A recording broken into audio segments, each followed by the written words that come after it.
गुरु की लाख कोशिशों के बावजूद भी ये लोग एक छोटी सी चीज को नहीं छोड़ पाए, सोना, गोल्ड, सोना पहनना। ये परिवार एक सोना पहनना नहीं छोड़ पाया, आज तक नहीं छोड़ पाया। आज 29 जून 2025 तक नहीं छोड़ पाया, जबकि सतगुरु ने सत्संगों में अनेकों बार जिक्र किया, अनेकों बार। और ये लोग तो गुरु जी के आसपास रहा करते थे, आश्रम में रहा करते थे। गुरु जी ने तो इनको पर्सनली, व्यक्तिगत तौर भी कितनी बार आदेश दिया होगा, कितनी बार कहा होगा। क्योंकि गुरु का क्या काम है? गुरु तो निष्पक्ष भाव से और मुंह पे सारी बातें बोलता है। अगर भगत में कोई कमी दिखाई देगी, भगत अगर मर्यादाओं से बाहर दिखाई देगा, सत्संग रूपी वचनों में बंध के नहीं चलेगा, और वो व्यक्ति यदि गुरु जी के पास रह रहा है, आसपास रह रहा है, तो क्या गुरु उसको टोकेगा नहीं, उसको बताएगा नहीं कि तू क्या गलती कर रहा है, तूने क्या पहनना चाहिए, तूने कैसे रहना चाहिए? जब गुरु जी के दर्शनों के समय हम जाते थे बरवाला आश्रम में, तो दास ने अपनी आंखों से देखा कई भगत जिनके लंबे लंबे बाल होते थे, मिथुन चक्रवर्ती की तरह, अजय देवगन की तरह। गुरुजी दर्शनों के समय उनके बाल पकड़ के हिला दिया करते थे कि अब की बार बाल कटवा के आना। तो मर्यादा तोड़कर गुरु का परिवार यदि गुरु के पास में रह रहा है, तो क्या गुरु उनको नहीं समझाता होगा? बहुत समझाया, लेकिन गुरु की एक बात नहीं मानी, एक भी। आज हम गोल्ड के ऊपर वीडियो बना रहे हैं, सोना पहनने को लेकर, और पता चलेगा गुरु को मानुष कौन मानता है और गुरु जी के वचन पर वर्तमान में कौन चल रहा है। तो सोना ना पहनने को लेकर सतगुरु रामपाल जी परमेश्वर जी ने अपने सत्संग में अनेकों बार जिक्र किया है। और आज हम पूज्य गुरुदेव भगवान के आशीर्वाद से सर्वप्रथम एक छोटा सा उनके मुख कमल से सोना ना पहनने को लेकर उन्होंने जो हिदायत दी है, ये वीडियो सुनते हैं। सोने की लंका जैसे हम गारा की ईंट पका के और मकान बनाते हैं, वो सोने की ईंट बना के, रावण छोटी छोटी ईंटें होती थी पहले, और उनसे सोने ही की वो गारा बना के और महल बनवा रखे थे उसने। इतना धनी था। और आप दौरे मुश्किल से 50-20 ग्राम 20 तोले सोना होगा थर में, बड़ा बड़ा सेठ होगा जिस पर 20-30-40 तोले सोना हो गया। कहते वो रति नहीं लेके गया, एक ग्राम भी नहीं ले जा सका, तुम कहां ले जा सकोगे? और के कला तोड़ दोगे 40 तोले सोने में? ये तो खाम खागा सिर दर्द है। सोना तो घर में बना रखना चाहिए आपने, और ना इसको पहनना चाहिए। क्या फायदा? कान में डाल लिया, कान नाक में डाल लिया, 36 पंगे कड़े बना लिए। परमात्मा ने इतना सुंदर शरीर दे रखे, इस पर आडंबर करने की कतई जरूरत नहीं। इसे भगवान रुष्ट होता है, रुष्ट होता है। परमात्मा ने इतना सुंदर शरीर दे रखे, इस पर आडंबर करने की कतई जरूरत नहीं। इसे भगवान रुष्ट होता है। क्या कह रहे हैं गुरुदेव भगवान कि नालायकों, तुम्हारे पास तो है ही क्या? अरे है क्या तुम्हारे पास? भिखारियों के पास। रावण का उदाहरण दिया गुरुदेव ने, और विशेष संदेश में गुरुदेव ने क्या बताया, और कबीर सागर के सरलार्थ में भी लिखा गुरुदेव ने, 4 योजन ऊंची उसकी महल की सबसे ऊपरी मंजिल थी। 4 योजन, 1 योजन में 12 किलोमीटर होते हैं। 12 किलोमीटर ऊंची रावण की लंका थी। अब दुनिया वाले विश्वास नहीं करेंगे, ना करें, हमें कोई फर्क नहीं पड़ता। गुरु ने कह दिया शाश्वत सत्य, परम सत्य, अटल सत्य, अविनाशी सत्य। क्योंकि गुरु आंखों देखी बोलता है, हम देखी सो सांच है और शकल परपंच। तो गुरुदेव वही कहता है जो घटना गुरुदेव की आंखों के सामने घटित होती है, क्योंकि सारी सृष्टि तो इन्हीं की है। अरे घर के मुखिया की नजर से बाहर घर में कोई काम हो सकता है क्या? तो सतगुरु रामपाल जी भगवान, ये कबीर परमात्मा तो सृष्टि का मुखिया है, हम सबका बाबा है, बाबा। और कोई बड़ी बात भी नहीं है भाई और बहनों, कोई बड़ी बात भी नहीं है। अगर थोड़ा सा विचार किया जाए तो बिल्कुल सत्य, परम सत्य है। हम भक्तों के लिए तो सत्य है ही, जगत वाले भी अगर थोड़ा सा विचार करें तो उनको भी बिल्कुल परम सत्य लगेगा। आज वर्तमान समय में आप और हम इंसानों की हाइट कितनी है? नॉर्मल हाइट वर्तमान में 6 फीट या 5.5, 6, 5.5, 6। एक आध वैसे कोई 7, 7.5, 8 का हो गया, वो बात अलग है। लेकिन पूरे संसार की इस समय जो नॉर्मल हाइट है 5.5, 6, 5.5, 6। और वर्तमान में पूरे विश्व में सबसे बड़ी बिल्डिंग कहां है, सबसे बड़ी जो इमारत है वो कहां है? दुबई में। क्या नाम है? बुर्ज खलीफा। और कितनी ऊंची है? 800 मीटर। 1 किलोमीटर मान के चलो पूरी आप। उसके ऊपर कुछ टावर वावर भी लगा रखे होंगे। 1 किलोमीटर ऊंची बिल्डिंग वर्तमान में इंजीनियरों ने विज्ञान की मदद से, टेक्नोलॉजी की मदद से बनाई हुई है। तो 6 फुट का आदमी और उसकी बिल्डिंग कितनी ऊंची है? 1 किलोमीटर। 1 किलोमीटर। तो सतयुग में इंसान की लंबाई कितनी थी? गुरुदेव ने बताया 100 से 150 फुट।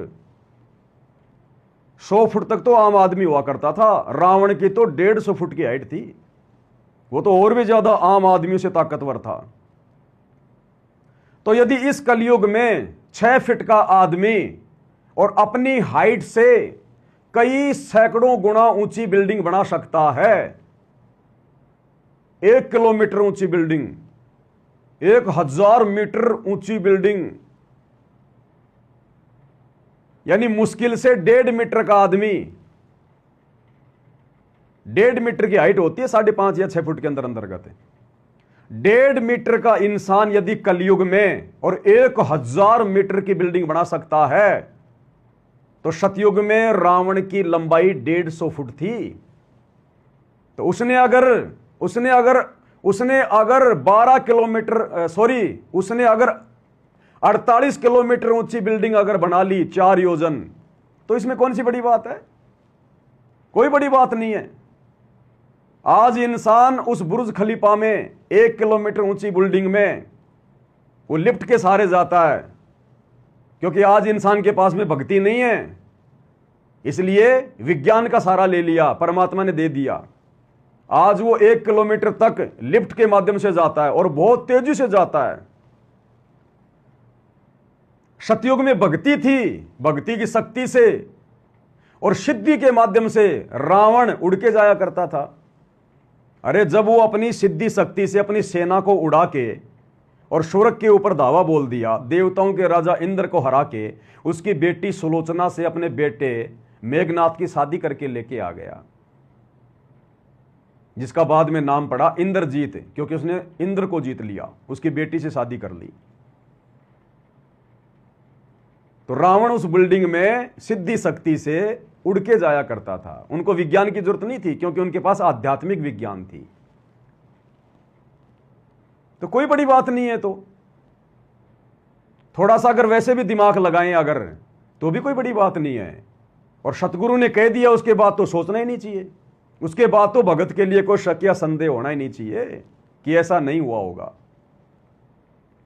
तो गुरुदेव कहते हैं उसकी जो बिल्डिंग थी पूरी की पूरी सोने की, गोल्ड की, गारियां भी सोने की लगी हुई थी। जैसे हम लोग सीमेंट वगैरह घोल के लिपाई करते हैं ना, सोना, ईंटें भी सोने की, पूरी सोना।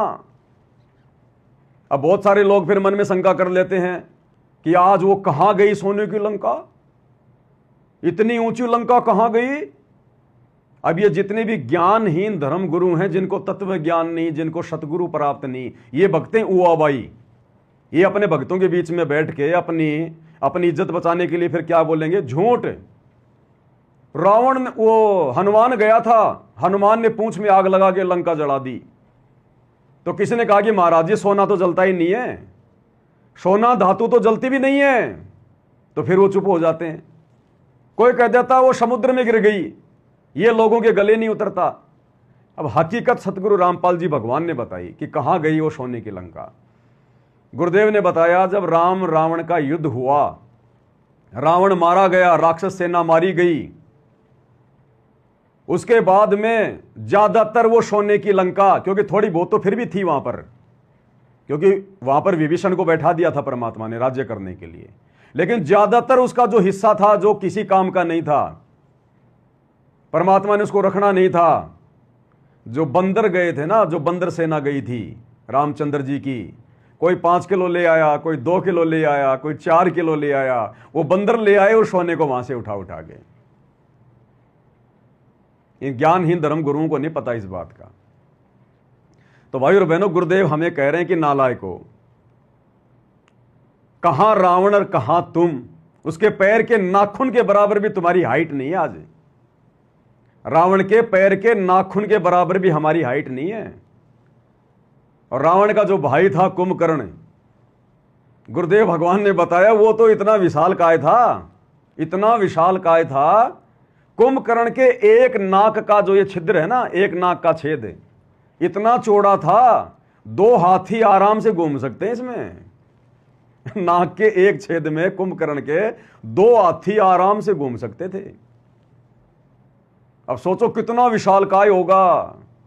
तभी तो गुरुदेव ने सुदर्शन की कथा सुनाते समय कहा कि जब सुदर्शन को न्योता देते समय जब भीम गया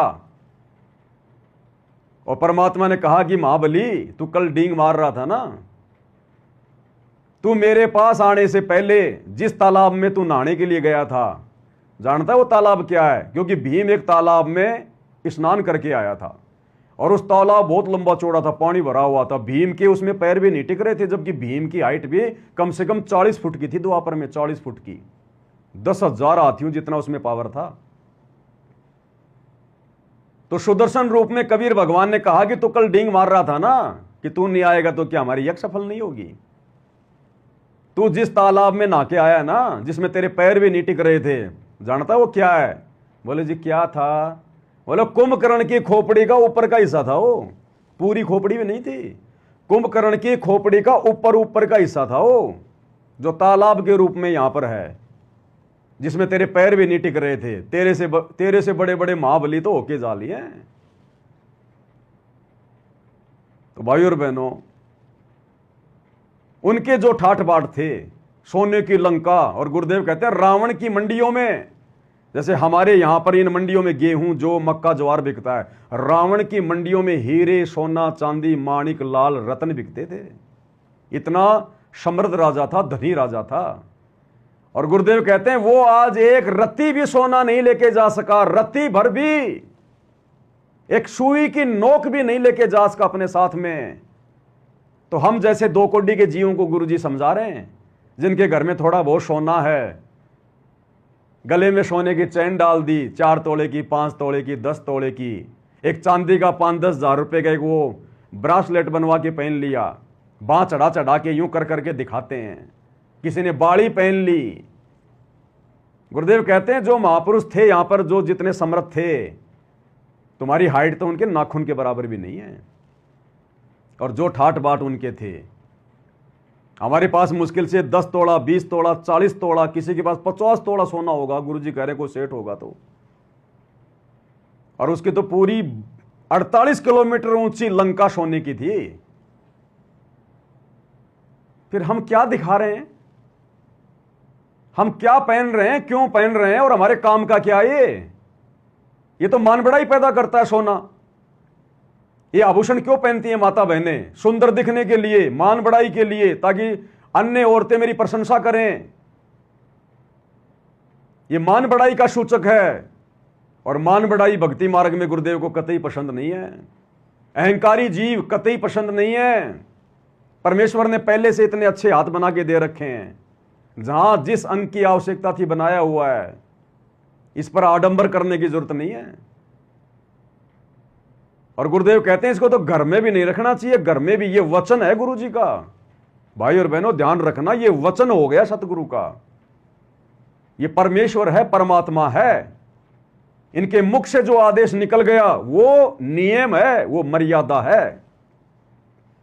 इसलिए तो गुरुदेव कहते हैं कि बच्चों जैसे जैसे तुम सत्संग सुनोगे तो कुछ मर्यादाएं तो तुम्हारी को नाम दीक्षा के समय भाई फार्म पे लिख के जो बता दिए जाते हैं नियम, कुछ जब तुम सत्संग सुनोगे तो सत्संग के माध्यम से तुम्हें पता चलेगा कि क्या क्या सावधानियां और बरतनी है। और फिर गुरुदेव ने बताया कि कुछ मर्यादाएं तुम संकेतों में समझने लग जाओगे, कॉमन सेंस से भी समझने लग जाओगे जब तुम्हारी बुद्धि विकसित होगी। तो यहां तो वर्तमान में जो फार्मों पर गुरुदेव भगवान ने नियम लिख के दे रखे हैं, फार्म पर नाम दीक्षा देते समय, और जिन लोगों को वर्तमान में सार शब्द मिल गया, सार नाम सार शब्द, बस सतलोक जाने वाले हैं, जरा सी उनकी पूंछ हटकी हुई है बस। आज वो लोग उन फार्मों पे लिखे हुए वो प्रथम स्तर के नियम भी नहीं निभा रहे, वो सोना पहनना भी नहीं छोड़ रहे। और उन लोगों में सर्वप्रथम गुरुजी का कलयुगी परिवार, गुरुजी का कलयुगी परिवार। और वैसे भी महाभारत के दौरान जो कथाएं आती हैं, गुरुदेव ने भी जिक्र किया है कि सोने में तो काल का प्रवेश है, काल का प्रवेश सोने में, लेकिन फिर भी संगत बिल्कुल ध्यान नहीं दे रही। गुरु वचन की कोई लाज नहीं है, कोई मर्यादा नहीं है, एक आम संत की तरह छोड़ दिया गुरुदेव को कि बस भौंक रहे हैं। तो गुरुदेव ने स्वयं भी आदेश दे दिया सत्संग में, और कई बार दिया, कई जगह दिया, और शब्दों के माध्यम से भी परमात्मा ने कई बार समझाया कि तन मन शीस ईस अपने पे पैलम चोट चढ़ावे, जब कोई राम भगत गति पावे। लोक लाज मर्याद जगत की तिनके ज्यों तोड़ बगावे, और कामिनी कनक जहर कर जाने, वो शहर अगमपुर जावे। कामिनी यानी सुंदर स्त्री की चाहत, दूसरों की स्त्रियों के साथ में फ्लर्ट करना, प्रेम प्रसंग बढ़ाना, जारी करना, अनावश्यक संभोग करना। कामिनी और कनक यानी सोना। तो गुरुदेव कहते हैं भक्ति मार्ग में ये दो चीजें जहर हैं, जहर। स्पेशल परमात्मा ने शब्द में कहा है, क्योंकि शब्द सांकेतिक होते हैं। कामिनी कनक जहर कर जाने। अरे जहर अगर आपको पता चल जाए कि इस मटके में एक टपका जहर का किसी ने डाल दिया, आप उसमें से एक गिलास पानी का पी के दिखा दो, कोई जबरदस्ती पिलाएगा तो भी नहीं पियोगे। अगर संगत को गुरुदेव के इस आदेश की परवाह होती, ये शब्द अगर संगत की समझ में आ गया होता, ये आदेश अगर संगत ने मान लिया होता गुरुदेव का कि कामिनी कनक जहर कर जा रहे हैं, जो सोने को और स्त्री भोग को जो जहर के समान समझेगा, वो शहर अगमपुर जावे, वही सतलोक जाने का अधिकारी होगा। अभी तो गुरुजी का परिवार ही नहीं छोड़ रहा सोना पहनना, सौर शब्द लेने के बाद भी, जबकि ये तो सतनाम के बाद में छोड़ देना चाहिए। सोना पहनना तो सतनाम के बाद में छोड़ देना चाहिए। इन्होंने तो सौर नाम ले लिया, सौर शब्द ले लिया, बस इनका तो आधा शरीर सतलोक में, आधा धरती पर है, लेकिन फिर भी इनसे सोना नहीं छूट रहा। उसके बाद बरवाला कांड के बाद भी गुरुदेव भगवान को संगत की चिंता परवाह। अब पता नहीं जो आदेश ये महेंद्र का लड़का अमित अपनी ऑडियो के माध्यम से सुना रहा है, ये आदेश वास्तव में गुरुदेव ने दिया है या नहीं दिया है, या इन लोगों ने संगत का सोना दान करवाने के लिए अपनी तरफ से ऑडियो बना के भेजी है। क्योंकि गुरुदेव ने तो जो मान मर्यादा जो बतानी थी अपने सत्संगों में बता रखी है। बार बार क्या कहेगा गुरु, और ये तो परीक्षा का समय है, गुरु क्यों बोलेगा बार बार। तो ये महेंद्र का लड़का है, सतगुरु रामपाल जी के कलयुगी परिवार का हिस्सा है। सतगुरु रामपाल जी सांसारिक रिश्ते में इसके ताऊजी लगते हैं। ये भी आदेश बता रहा है गुरुजी का कि आज मैं जेल में गया था गुरुजी से मिलने, और गुरुजी ने आदेश दे दिया सख्त कि मेरी संगत में आज के बाद कोई सोना नहीं पहनेगा, चाहे कोई भाण हो चाहे भाई हो, सब ने कह दियो, ना नाक में ना कान में। इस आदेश की सख्ती से पालना करवाओ। यो बोला जी मेरी तो कोई ना मानता। तो भाई साहब क्या आदेश दे रहे हैं सुन लीजिए एक बार सोना पहनने के विषय में। साहब जी एक गुरुजी आदेश आया है जी आज, अगर मतलब किसी ने नहीं सोना नहीं पहनना, किसी ने भी, किसी भाई ने किसी बहन ने, न चैन न गुट्ठी न कान में न नाक में कहीं नहीं डालना, कहीं बिल्कुल भी। गुरुजी ने कहा कि इसमें काल बसा है और सोना नहीं पहनेगा मेरी संगत कोई भी। मेरा आदेश है यो, इन्हें सख्ती तो पालन करो। इन्हें गुरुजी ने कही हमें कंधा ने कोई नहीं मान रहा। गुरुजी ने को सोना नहीं पहनेगा कोई भी आज के बाद। क्या कह रहा है ये भाई कि मैंने कहा गुरुजी मेरी तो कोई ना मानता। अरे तेरी मानेगा कौन कैसे, जब तू अपने गुरु की नहीं मानता, जब तुम लोग अपने अपने ताऊ की बात नहीं मानते, अपने गुरु की बात नहीं मानते, तुम्हारी बातें कौन मानेगा, तुम्हारे शब्द कहां काम करेंगे। कहा गुरुजी ने स्पेशल कहा है इसमें काल बस है, काल, और मेरी संगत में कोई सोना नहीं पहनेगा। तो गुरुजी का परिवार संगत में नहीं आता क्या, कुसंगत में आता है। अरे गुरुजी का परिवार भी तो संगत का हिस्सा होगा, लेकिन ये लोग सोना पहना नहीं छोड़ रहे, तो ये संगत का हिस्सा नहीं है, ये कुसंगत का हिस्सा है। तो गुरुजी ने खुद भी कई बार जिक्र किया, नियम और मर्यादाओं में भी बताया, सतनाम के नियमों में बताया। महेंद्र के लड़के ने भी गुरुजी का आदेश फिर से तरोताजा कर दिया, और उसके बाद में हमारे धर्म ग्रंथ भी ये प्रमाण देते हैं कि सोना क्या है, सोना कैसे बना।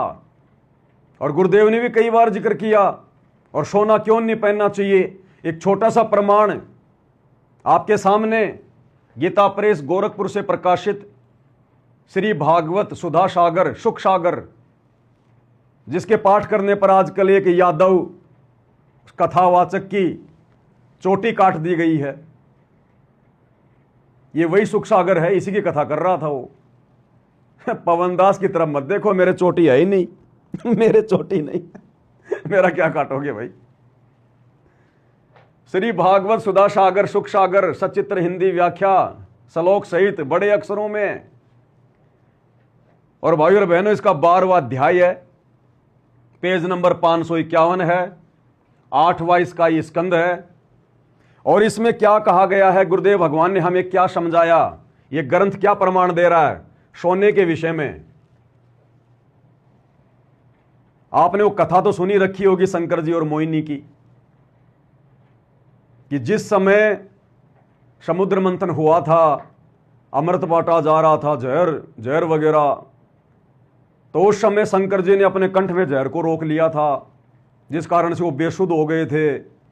उधर से जो अमृत का जो घड़ा था वो विष्णु जी ने छलबल करके मोहिनी का रूप बना के राक्षसों को मोहित करके, और वो कलश तो ले लिया अमृत का, वो तो देवताओं को पिला दिया, और शराब वगैरह पिला दी राक्षसों को, और बहुत सुंदर स्त्री का रूप बनाया मोहिनी का। हालांकि वो विष्णु जी ने नहीं बनाया, वो तो रियल विष्णु सतगुरु रामपाल जी भगवान ने, कबीर परमात्मा ने बनाया था, लेकिन नाम तो इन लोगों का चलेगा, कोई दिक्कत नहीं है। तो काफी समय बाद में जब इस बात का पता चला, कभी जिक्र हुआ, तो शंकर जी के मन में काल ने प्रेरणा कर दी। और काल ने प्रेरणा क्यों की, शंकर जी के अहंकार के कारण,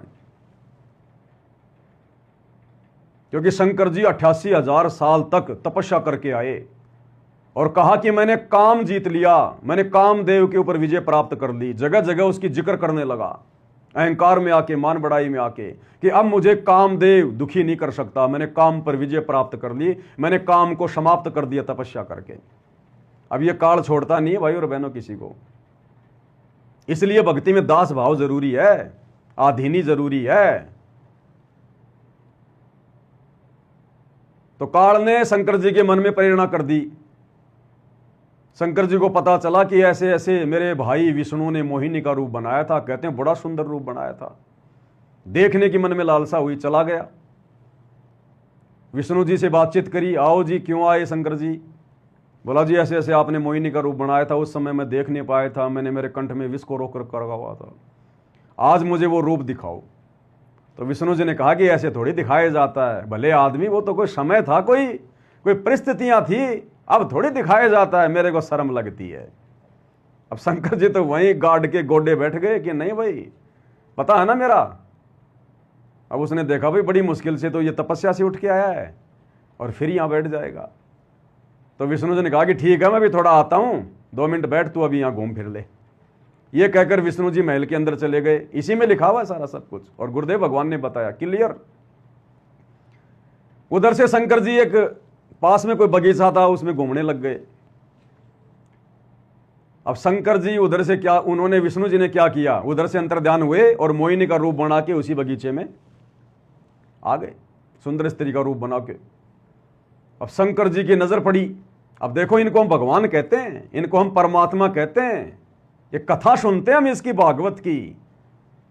अरे ऐसी ऐसी कथाएं सुनने से हमारे मन में कुविचार उत्पन्न होंगे, गंदे विचार आएंगे, अश्लील विचार उत्पन्न होंगे, और इन कथाओं का पाठ करते हैं ये लोग।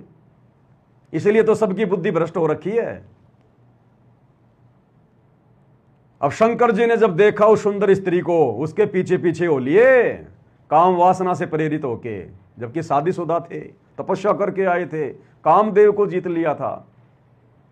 और आगे इसमें साफ साफ लिखा हुआ है, शंकर जी की ऐसी हालत हो गई, शुद्ध बुद्ध खो बैठे और बुरी नीयत से, काम वासना की नीयत से उस मोहिनी को अपनी बाहों में जकड़ लिया, और शंकर जी का वीर्यपात हो गया, वीर्यपात। और इसी सुधा सागर में लिखा हुआ है कि जहां जहां शंकर जी के वीर्य की बूंदे गिरी, वहां वहां सोने और चांदी की खानें बन गई। ये सोना और चांदी ऐसे उत्पन्न हुआ है काल के पुत्र शंकर के वीर्य से, जिसको गुरुजी की कलयुगी बेटी और गुरुजी की वो कलयुगी पत्नी भक्तों की अनारो माई बड़े सम्मान के साथ में काल के पुत्र शंकर जी के वीर्य की बूंदों को सोने के रूप में अपने कानों में डाल के रखे हुए हैं, इज्जत समझ रही हैं अपनी। सतगुरु पागल है जो मना कर रहा है? कोई कारण होगा ना, कारण हो ना हो, सतगुरु का वचन सबसे बड़ा कारण है। सतगुरु ने कह दिया तो कह दिया, भले हमारी बुद्धि में कोई बात नहीं आ रही है, हम जीव हैं, तुच्छ बुद्धि के प्राणी हैं। अगर आपने मान लिया कि ये सतगुरु है सामने वाला, ये परमात्मा है, सतगुरु परमात्मा ही होता है, और सतगुरु ने दिन के 2 बजे कह दिया बेटा रात के 2 बज रहे हैं, अगर आपने सतगुरु को पहचान लिया, मान लिया, तो आप ये नहीं कह सकते कि नहीं गुरुजी अभी तो दिन के 2 बज रहे हैं, सूरज तो सर पे है। हां गुरुजी बिल्कुल सही है गुरुजी। अगर मन बकवाद करे तो यही सोचना कि हो सकता मैं स्वप्न देख रहा हूं। गुरुजी जो कह रहे हैं वो परम सत्य है, क्या पता क्या लीला है, वो तो रात में उजाला कर दे, उजाले में रात कर दे। मोला जल से थल करे, थल से जल कर दे, साहिब तेरी साहिब ही श्याम कहूं के सवेद। वो दिन को रात कर दे, रात को दिन कर दे भाई। हां गुरुजी बिल्कुल सही है गुरुजी, ओके, नो टेंशन, नो परवाह, सोचना ही नहीं, मन में नहीं सोचना कि यार अभी तो दिन है, गर्मी लग रही है, सूरज ऊपर है, गुरुजी कह रहे रात हो रही है, वही फैल। अगर आपने गुरु को गुरु मान लिया तो, पहचान लिया तो सोना क्या है, क्यों मना करते हैं गुरुदेव? ये श्री भागवत सुधा सागर 12वां अध्याय 8वां स्कंद page number 551 Gita press Gorakhpur से प्रकाशित है। और क्या लिखा हुआ है? बस उनका मन हाथ से निकल गया, किसका? शंकर जी का, मोहिनी पे आसक्त होके। वे मोहिनी को निहारने और उसकी चितवन के रस में डूबकर इतने विहल हो गए कि उन्हें अपने आप की भी सुध ना रही, फिर पास बैठी हुई सती और गणों की याद कैसे रहती। उस मोहिनी के पीछे शंकर जी इतने पागल हो गए, काम वासना के वशीभूत, अपनी खुद की पत्नी सती भी उसको भी नहीं देख पा रहे कि वो क्या सोच रही होगी, वो क्या देख रही होगी, खुद की पत्नी के सामने, और उस स्त्री के पीछे पीछे चले गए। आज एक आम व्यक्ति भी इस प्रकार की घटना को अंजाम नहीं दे सकता। इतना दिमाग, इतनी बुद्धि, उतनी शर्म उसे भी होती है। ये हमारे भगवानों का चरित्र है जिनकी भक्ति करके हम मोक्ष प्राप्त करने की सोच रहे थे। फिर लास्ट में क्या हुआ? यद्यपि भगवान शंकर का वीर्य अमोघ है, क्योंकि उनका वीर्यपात हो गया, फिर भी मोहिनी की माया से वह संखलित हो गया, यानी वीर्यपात हो गया। भगवान शंकर का वीर्य पृथ्वी पर जहां जहां गिरा, वहां वहां सोने चांदी की खानें बन गई। जिस सोने को गुरुजी की बेटी और गुरुजी की कलयुगी पत्नी अपने कानों में सहज के रखे हुए हैं, आज 29 जून 2025 तक, और लाखों की संख्या में सतनामी, सारनामी और सार शब्द प्राप्त करके भगत लोग पहने हुए हैं, माता बहनें सोना धारण कर रही हैं। काल के पुत्र का वीर्य गंदगी, इसलिए सतगुरु मना करता है। सतगुरु का वचन ही मुक्ति है, सतगुरु का वचन ही मोक्ष है। तो एक कारण यह भी है जिस कारण से गुरुदेव भगवान हमें सोना ना पहनने की सलाह देते हैं, सख्त आदेश देते हैं कि इसको तो घर में भी नहीं रखना चाहिए। इतनी गंदी चीज है ये, मान बढ़ाई पैदा करती है और काल के पुत्र शंकर के वीर्य। इसलिए गुरुजी कहते हैं शरीर पे धारण करना तो बहुत दूर की बात है, अगर आपको ज्ञान हो गया हो तो। ये सोने को तो घर में भी नहीं रखना, घर में भी। अरे भगत कभी अपने घर में काल का वास होने देगा क्या? काल को अपने घर में रखेगा क्या? ये प्रमाण आप लोगों की आंखों के सामने है, स्पष्ट लिखा हुआ है।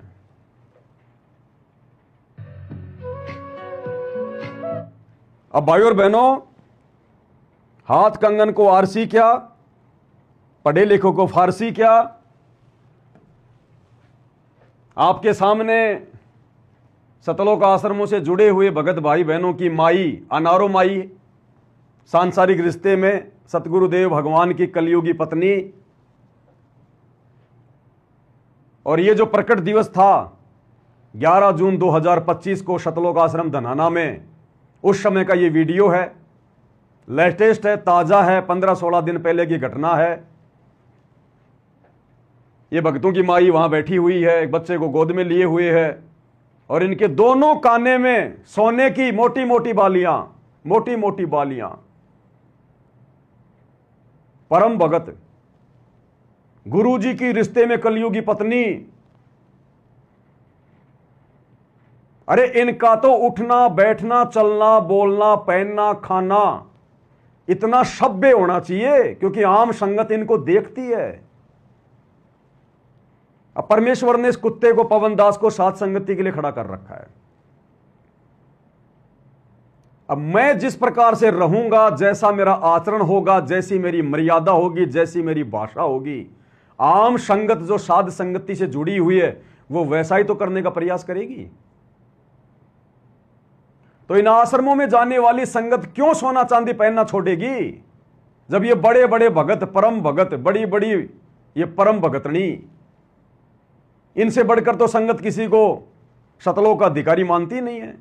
जब इनका ये व्यवहार है, इन्होंने अभी पाखंड नहीं छोड़ा, इन्होंने अभी तक सतगुरु के वचन को मानना शुरू नहीं किया, सतगुरु की मर्यादाओं की धज्जियां उड़ा रहे हैं, तो आम संगत जो इन आश्रमों में जाकर इन लोगों को देखती है वो कैसे मर्यादाओं में रहेगी? वो भी तो कुसंगति का शिकार बनी रहेगी। तो ये छोटा सा 15-20 सेकंड का वीडियो है, देख लीजिएगा।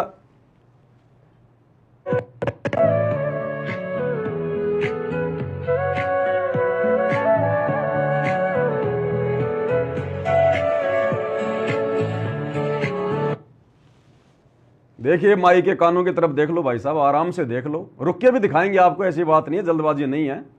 ये लो जी, उसी वीडियो का स्क्रीनशॉट है। हाथ कंगन को आरसी क्या, पढ़े लिखे को फारसी क्या। ये तो लेटेस्ट घटना है अब की, जबकि इन आश्रमों में भक्तों को सार शब्द और सार नाम उस समय दिया जाता है कि आज के बाद में संकल्प ले लो, या प्रण ले लो कि सोना नहीं पहनोगे, कोई भी चांदी का आभूषण नहीं पहनोगे, नकली आभूषण भी नहीं पहनोगे।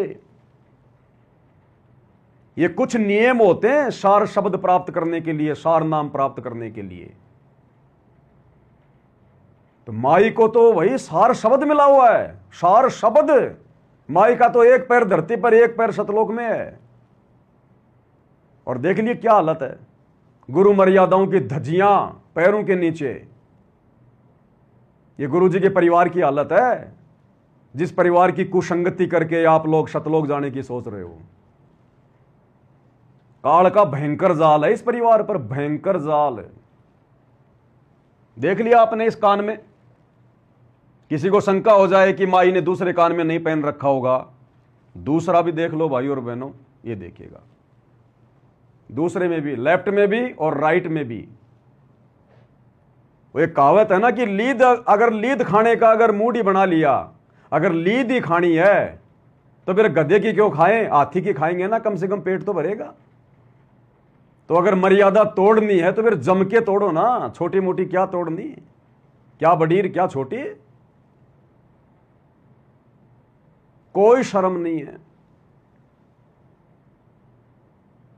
ये हाल है। अब जब भाई मां की ये हालत है तो बेटा बेटी तो अपने माता पिता से ही सीखते हैं ज्यादातर, गुरु के तो ज्यादा संपर्क में रहते नहीं। अब हम अपने घरों में हैं तो बेटा बेटी ज्यादातर हमसे सीखेंगे या फिर गुरुजी से सीखेंगे? मां बाप से सीखेंगे ना। तो जब मां ने सोना पहनना नहीं छोड़ा तो बेटी कैसे छोड़ देगी भाई? एक बेटी का तो इन आश्रमों से ज्यादा लेना देना नहीं है, बड़ी वाली का, अंजू का, क्योंकि उसका पति अनुपदेशी, वो नहीं मानता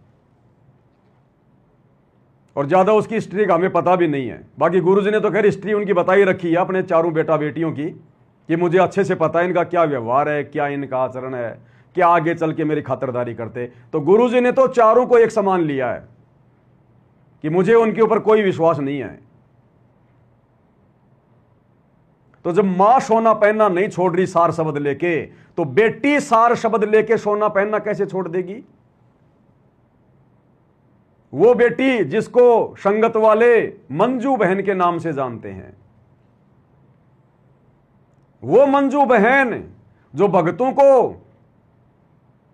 सार शब्द से पहले उसकी परीक्षा लेती है। सार शब्द देने से पहले सार शब्द की जो परीक्षा ली जाती है वो कौन लेती है? मंजू बहन। जिस सार शब्द को प्राप्त करने से पहले सोना छोड़ा जाता है, उतारा जाता है, घर से भी निकाल दिया जाता है, सोना चांदी कुछ नहीं, तो भक्तों के सार शब्द की परीक्षा लेने वाली मंजू बहन वो भला अपनी मां से पीछे क्यों रहेगी? उसको क्या दिक्कत है? जैसे कि संत रामपाल जी महाराज अपने हर एक सत्संग प्रवचन में सभी के दुख व आपत्तियों को दूर करने का कहते हैं। ये कैसे मुमकिन है? क्योंकि संत रामपाल जी महाराज जी तो अभी जेल में। संत रामपाल जी महाराज जी ने हमें पूर्ण भक्ति बताई है जो शास्त्र के अनुसार है। संत रामपाल जी महाराज जी बताते हैं कि बच्चों सेवा सिमरन दान करके ही आप लोग इन दुखों से छुटकारा पा सकते हैं। देख लो भाई, हाथ कंगन को आरसी क्या, पढ़े लिखे को फारसी क्या। आप लोग किसकी कुसंगति कर रहे हो? किन लोगों की कुसंगति कर रहे हो जो गुरु को मानते ही नहीं, खाली दिखावे में मान रहे हैं, जो गुरु के किसी वचन को मानते नहीं। यह हाल है मर्यादाओं का। तो बाकी मर्यादाओं का क्या होगा? अरे कामिनी कनक जहर कर जाने, और ये जहर को पी रहे हैं बड़े प्यार से, बड़े चाव से, बड़े शौक से। इनको जहर जहर लग ही नहीं रहा, इनको कोई डर ही नहीं है, कोई भय ही नहीं है मर्यादाओं का, सतगुरु के वचन का कोई भय ही नहीं है, निर्भय हो गए ये। आम संगत का क्या होगा जो इन आश्रमों में जा रही है? अंत में नीचे गिरना पड़ेगा, बहुत गहरी चोट लगेगी, वो घाव भरा भी नहीं जाएगा। जिस स्तर पर ये लोग तुम्हें पहुंचा देंगे, इनकी कुसंगति करके आप लोग पहुंच जाओगे, वहां से लौट के वापस आना आप लोगों के लिए मुश्किल हो जाएगा। अगर आने वाले साल 2 साल में 2028 से पहले पहले आंखें नहीं खोली तो, अगर इन लोगों की कुसंगति नहीं छोड़ी तो, इन आश्रमों में जाना नहीं छोड़ा तो, ज्ञान को आधार बना के साध संगति से जुड़कर भक्ति करनी शुरू नहीं की तो, अगर गुरु को प्रसन्न नहीं किया तो, नजर निहाल नहीं किया तो, इन बातों के पाइए कर सतगुरु नजर निहाल, और राजी कर सतगुरु रूठे नु। ये हाल है। मां बेटी सोना चांदी पहनना नहीं छोड़ रही, दोनों बेटे राजनीति करना नहीं छोड़ रहे, बकवाद करना नहीं छोड़ रहे, आम संगत उनकी उन बुराइयों में साथ देना नहीं छोड़ रही। तो सतगुरु के मिशन का क्या होगा भाई? फिर कहते हैं हम मिशन को आगे लेके जा रहे हैं। शिकारी आएगा, जाल बिछाएगा, दाना डालेगा, हम दाना खाएंगे नहीं तो जाल में फंसेंगे नहीं, और सारे के सारे जाल में फंसे पड़े। सब लोग अपनी मर्यादा तोड़ के बैठे हैं, गुरु का परिवार, कोऑर्डिनेटर, आश्रम संचालक, और बात कर रहे हैं सतलोक जाने की, बात कर रहे हैं सतगुरु के मिशन को अंतरिक्ष में ले जाने की, और मिसाइल का मुंह कर रखा है पाताल की तरफ, और कह रहे हैं ऊपर जा रहा है मिशन, ये मिशन ऊपर लेकर जाएंगे। जिनको मिशन का मैं नहीं पता, वो मिशन को आगे लेके जाएंगे। सतगुरु का मिशन है आत्माओं को निर्विकार बनाना, मर्यादित बनाना, नेक भगत बनाना, हंस बनाना, शतलोक के योग्य बनाना, मोक्ष का अधिकारी बनाना। और ये सारे काम साध संगति के माध्यम से हो रहे हैं, साध संगति के माध्यम से। तो मिशन सतगुरु का कहां से चल रहा है? वास्तविक 13वां पंथ कहां से चल रहा है सतगुरु का? आज मर्यादाओं के लिए चिंतित कौन है? संघर्ष कौन कर रहा है? गुरु को शब्द रूप में पल पल साथ समझकर भय के साथ भक्ति कौन कर रहा है? सत्सेवक भाई बहन। सतगुरु का आदेश, वचन, नियम और सार शब्द लेकर भी सोना धारण किए हुए हैं। आम संगत का क्या होगा? क्यों छोड़ेगी? छोड़ा किसने? सत्सेवक बहनों ने, सत्सेवक भाइयों ने। एक वीडियो देखा था, केवल एक वीडियो 2021 में, जो सबसे पहले इस दास के माध्यम से परमात्मा ने बनवाया था, सोने को लेकर, गोल्ड को लेकर। उसके बाद से माता बहनों ने सोना बेच बेच के अपने घर पे काम में ले लिया, पैसा उतार उतार के फेंक दिया। किसी का पति नाराज, किसी की पत्नी नाराज, किसी के सास ससुर नाराज। भैया नहीं पहनूंगी, नहीं पहनूंगी, बेचने नहीं दे रहे, कोई दिक्कत नहीं, रखो सोना तुम्हारे पास में। मैं इस गंदगी को काढ़ के, इस पुत्र के वीर्य को अपने शरीर पर धारण नहीं करूंगी। सत्सेवक माता बहनों ने मार पिटाई खाई, घर से निकल गई, लेकिन गुरुजी के वचन को तोड़ने की सोची भी नहीं, क्योंकि उनको पता है इसमें काल का निवास है, काल के पुत्र शंकर का वीर्य है ये। और मैं अपने आप को सतगुरु की भगत नहीं कहती हूं, सतगुरु का भगत कहता हूं, और काल को अपने सर पर धारण करके फिर रहा हूं। काहे का भगत हूं मैं? 2 कोटि का ज्ञान नहीं। भय हो गया, डर, कि आज से पहले तो सच्चाई का नहीं पता था, इसलिए अनजाने की गलतियां माफ हो रही थी। अब सच्चाई का पता चल गया, साध संगति के माध्यम से, गुरुजी के सत्संगों से पता चल गया, प्रमाणित हो गया कि गुरु का वचन है सोना नहीं पहनना। अब यदि सोना पहनेंगे तो वचन टूटेगा। अब ये अनजाने की नहीं, जानबूझ के की गई गलती हो जाएगी, और जानबूझ के की गई गलती की सतगुरु के विधान अनुसार सजा मिलती है, सजा। आज आपको किसी भी सत्सेवक माई या बहन बेटी के शरीर पर, किसी भी अंग पर आपको नकली आभूषण भी दिखाई नहीं देंगे, नकली भी। अपवाद स्वरूप यदि कोई नया नया जुड़ रहा है, अभी ज्ञान नहीं है, एक आध की बात अलग है, लेकिन आपको किसी भी सत्सेवक भाई बहन के गले में, नाक में, कान में, पैर में, अंगूठियों में, जो लगभग 3, 4, 5 साल से साथ संगति से जुड़े हुए हैं, आपको देखने को भी नहीं मिलेगा। और जो घर के मुखिया हैं, उन्होंने तो घर से भी बाहर कर दिया, बेच बाच के पैसा अपने घर के काम में ले लिया। तो सतगुरु के असली बेटा बेटी कौन? असली सार नाम और सार शब्द के अधिकारी कौन? जो लोग सार शब्द लेकर भी सोना पहनना नहीं छोड़ रहे, और जिन्होंने अभी तो संकल्प ही लिया है, प्रथम नाम दीक्षा भी नहीं ली, और गुरुजी के सारे नियमों से परिचित है, और सारे नियमों को पत्थर की लकीर समझकर निभा रहे हैं। ये हैं वो हंस आत्माएं। इनके विषय में कहते हैं गुरुदेव भगवान कि आने वाले समय में प्रथम नाम और शतनाम दोनों साथ साथ दिए जाएंगे। आज साध संगति में संकल्प दीक्षा लेकर, गुरु को परमात्मा मानकर, हर प्रकार से मर्यादा में रहकर जो भाई बहन दृढ़ता से भक्ति कर रहे हैं, उन भाई बहनों को सतगुरुदेव हिसार जेल से अपने मिशन को पूरा करके जब आएंगे, तो दास को यह प्रेरणा हो रही है। मैं कोई आंखों देखा नहीं बता रहा, अंतर्यामी नहीं हूं, 2 कोटि का जीव हूं। गुरुदेव भगवान अपनी उन विशेष प्यारी आत्माओं को प्रथम नाम और शतनाम एक साथ देंगे, जैसा कि उन्होंने अपने मुंह बोले गुरुदेव से प्रथम नाम और सप्ताह भर के अंदर सार नाम प्राप्त कर लिया था। क्योंकि आगे आप गुरुदेव का वीडियो सुनेंगे, जिसमें गुरुदेव कह रहे हैं कि जरूरी नहीं है कि 4 महीने के बाद ही सतनाम दिया जाना चाहिए। नहीं, जो विशेष आत्मा होती है, जो प्यारी आत्मा होती है, उनको ये दोनों मंत्र एक साथ भी दिए जाते हैं। तो साध संगति में प्यारी आत्माएं तो हैं।